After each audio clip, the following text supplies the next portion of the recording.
Bonjour à tous, je suis Kélan Marlier, votre trader formateur. Bienvenue dans cette nouvelle vidéo. Comme vous le voyez derrière moi, on est dans un nouveau décor. Si vous me suivez depuis pas mal de temps, vous reconnaissez ce décor. C'est à Malte, donc je suis à Malte depuis quelques mois. Je vous invite justement à me suivre sur Instagram pour suivre mes voyages parce que justement à partir de maintenant, je vais faire un mois, un pays différent. Donc le mois prochain, je vais aller en Espagne, etc.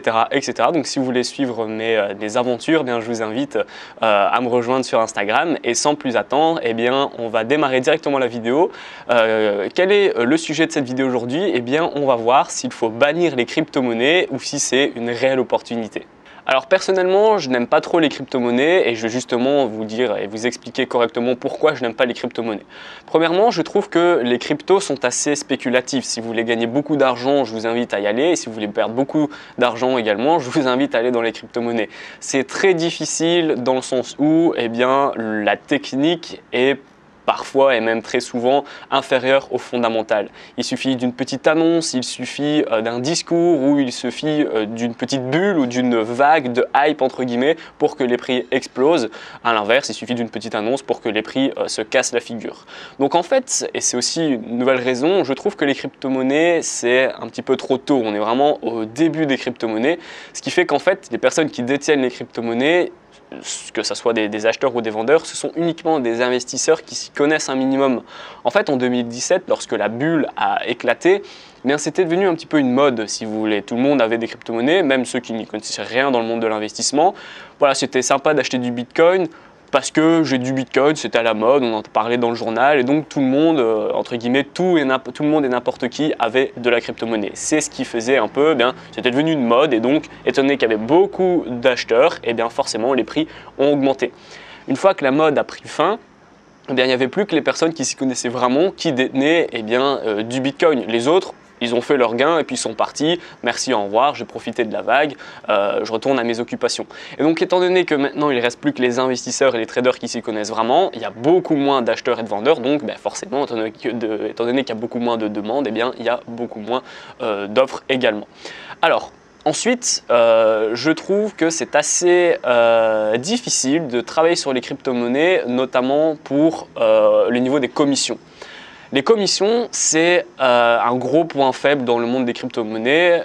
Bien évidemment, il y a des plateformes qui sont optimisées pour justement travailler sans avoir de commissions, du moins avoir le moins de commissions possible. Maintenant, en règle générale, il faut une grosse commission à l'achat, à la revente et également, personnellement, ce que j'ai vu sur ma plateforme personnelle, c'est que les spreads sont énormes également. Il faut beaucoup de temps avant de finir en positif avec le spread. Vous connaissez ce qu'est un spread, c'est l'écart entre les acheteurs et les vendeurs. Quand vous achetez une position, si le spread est élevé, vous n'allez pas tout de suite être en bénéfice. Au plus le spread est élevé, au plus vous allez avoir besoin de temps avant d'être en positif. Et ce que j'ai remarqué sur les crypto-monnaies, c'est que les spreads étaient assez énormes. De ce fait, si vous voulez faire du scalping ou du day trading, même de l'intraday, ça va être difficile de vraiment gagner de l'argent parce qu'il faut attendre le spread avant d'être en positif et également il faut faire une rentabilité assez suffisante pour que une fois que les commissions ont été déduites, vous soyez quand même en bénéfice. Donc ça, c'est vrai que c'est assez difficile, c'est pas quelque chose que je recommanderais, faire du scalping, du day trading, de l'intraday dans les crypto-monnaies, c'est vrai que c'est pas ouf. Par contre, alors attention, faire du trading sur les crypto-monnaies, personnellement, je suis pas fan. Comme je vous dis, il y a des commissions, c'est un peu spéculatif, etc. C'est pas forcément une bonne chose. Par contre, pourquoi pas, si vous avez de l'argent à perdre, donc quand je dis argent à perdre, c'est que vous investissez de l'argent dont vous êtes prêt à perdre, ça ne doit pas vous impacter votre quotidien si vous perdez cet argent. C'est un peu la règle même pour tous les investissements, que ce soit de l'investissement en trading ou en bourse, chaque fois vous devez investir de l'argent dont vous êtes prêt à perdre.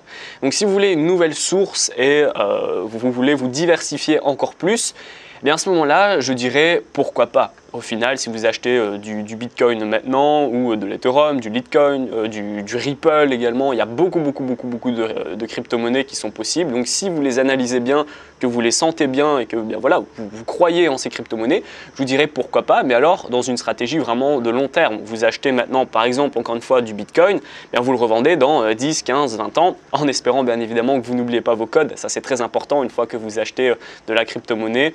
Achetez-les dans une plateforme qui est vraiment faite pour les achats de crypto-monnaies à long terme et mettez-les dans un portefeuille physique. Donc en général, c'est des clés Voilà, surtout si vous en achetez beaucoup, on n'est pas à l'abri, même si les crypto-monnaies sont très sécurisées avec la blockchain, on ne sait jamais, on n'est jamais à l'abri à 100%, donc ayez votre petite clé USB avec vos crypto-monnaies dedans. Et alors à ce moment-là, bien, je dirais pourquoi pas, vous achetez maintenant du Bitcoin, vous achetez également l'action Apple et le DAX 30, voilà, c'est un exemple. Bah, vous avez fait un petit mélange avec le trading, la bourse et les crypto-monnaies, et on se revoit dans 10 ans, et dans 10 ans, vous revendez tout, et voilà, vous faites une plus-value, enfin, du moins je vous le souhaite. Donc de ce côté-là, de ce côté long terme, je vous dirais pourquoi pas. Par contre, tout ce qui va être vraiment à court terme, scalping, day trading, intraday et même swing trading, c'est pas vraiment évident. Eh bien à ce moment-là, je vous le déconseille, surtout si vous êtes débutant ou intermédiaire mais qui n'a pas beaucoup d'années d'expérience devant lui. Par contre, voilà, si vous êtes quelqu'un de confirmé, que vous avez des années d'expérience et que vous êtes à l'aise sur tous les marchés financiers, que vous savez analyser un marché, alors à ce moment-là, je vous dirais pourquoi pas. Donc voilà, cette vidéo elle est terminée, j'espère qu'elle vous a plu. Dites-moi en commentaire justement si vous avez des crypto-monnaies, si vous n'en avez pas, pourquoi vous n'en avez pas, peut-être que vous n'avez pas osé franchir le pas. Dites-moi également en commentaire, quelles sont vos crypto-monnaies? Est-ce que vous avez décidé d'investir dans le Bitcoin ou est-ce que vous êtes plus fixé sur le Ripple? Je serais curieux d'avoir votre retour en commentaire. Moi, je vous dis à très vite pour une prochaine vidéo.